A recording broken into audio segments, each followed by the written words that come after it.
Why did Spider-Man go against the Avengers?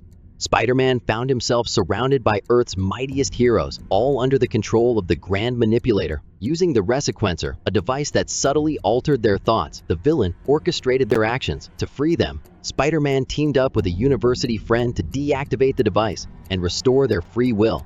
Captain America and the others were open to a peaceful resolution, but feared Spider-Man himself might be the one under mind control.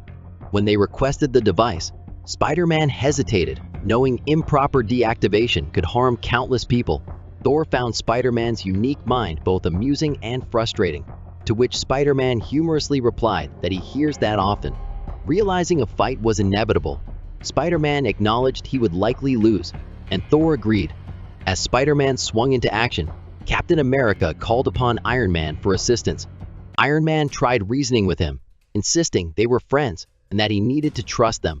However, Spider-Man warned that if the device wasn't disabled within the next 10 minutes, they would be stuck like that forever. Reluctantly, Iron Man decided they had to subdue Spider-Man for the greater good.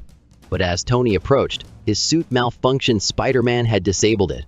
Black Panther noted that Spider-Man, being highly intelligent, had 12 hours to devise a strategy to take them all down.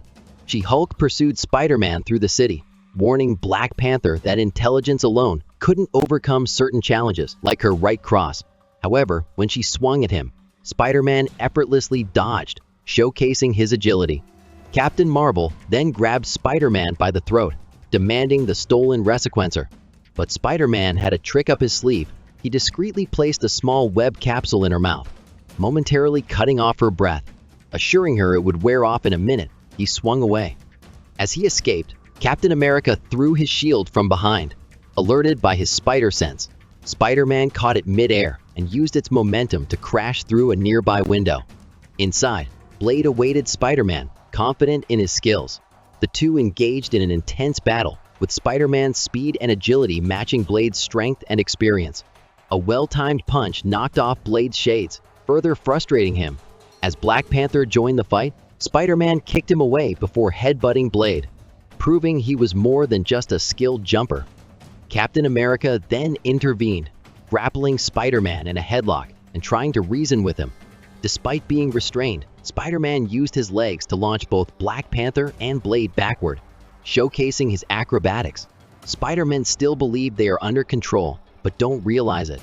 He managed to grab Spider-Man's bag, only to find it empty. The real device, along with a grenade, was in Spider-Man's possession. Spider-Man threw the grenade, trapping his opponents in webbing before escaping through a window. Outside, Thor grabbed Spider-Man by his costume, but he slipped out and greeted the God of Thunder before swinging away. Captain Marvel scanned the area, wondering if anyone could spot him. She-Hulk questioned if Spider-Man could turn invisible like Miles Morales. Meanwhile, Spider-Man hid at the back of a vehicle. Iron Man finally spotted him swinging through the city without a shirt, prompting Spider-Man to tease him about the embarrassment he would feel once he realized he had been manipulated. Just as he finished speaking, Iron Man severed Spider-Man's web line with a repulsor blast, forcing him to crouch low to the ground. Iron Man warned him not to move, complimenting his ingenuity in disabling his suit.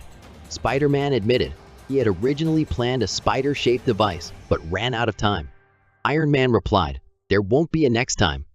Before their conversation could continue, Iron Man detected an anomaly and had to leave briefly. Thor offered Spider-Man his shirt in exchange for the device, which Spider-Man found amusingly classy. As he changed, Captain America questioned why he handed it over so easily.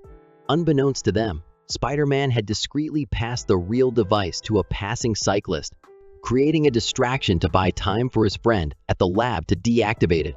Iron Man and Captain Marvel detected the energy signature of the Resequencer and rushed to retrieve it before it was fully activated. They crashed into the lab just as Spider-Man's friend managed to shut it down. Captain Marvel surveyed the scene, relieved that no one's mind had been affected. Spider-Man insisted they had been manipulated as part of a larger scheme. Before he could explain, Iron Man projected CCTV footage of their battle. However, Spider-Man realized the footage showed a different version of events than he remembered. Another piece of footage, remotely downloaded, also contradicted his memories. Both recordings had identical timestamps, leaving Spider-Man confused. Black Panther noted that their memories had been altered multiple times in recent months. However, this time, two separate realities seemed to coexist within the same timeline, creating an unprecedented level of uncertainty. The situation grew more complex when Spider-Man's supposed ally revealed himself to be the Grand Manipulator, who had orchestrated everything. He had altered history to mislead them, ensuring they remained distracted and off balance. Captain America questioned his true identity, and the Manipulator claimed to be a fusion of a brilliant human mind and an otherworldly entity capable of reshaping reality. Holding the Resequencer, he intended to reshape the world according to his vision. However, something felt off. Peter Parker began doubting his own memories and realized the inconsistencies in his recollections. Making quick adjustments to the device, he set a trap. As the Manipulator lunged for it, he let out a final cry as his alien essence dissipated. Spider-Man approached the unconscious man, baffled by everything that had transpired. Iron Man decided to teleport the Resequencer to the mountains for further study. Feeling remorseful, Spider-Man wanted to apologize to his friends. She-Hulk reassured him that they were all equally responsible. Spider-Man also apologized to Captain Marvel for the web capsule incident, and while she didn't look at him, she acknowledged his apology.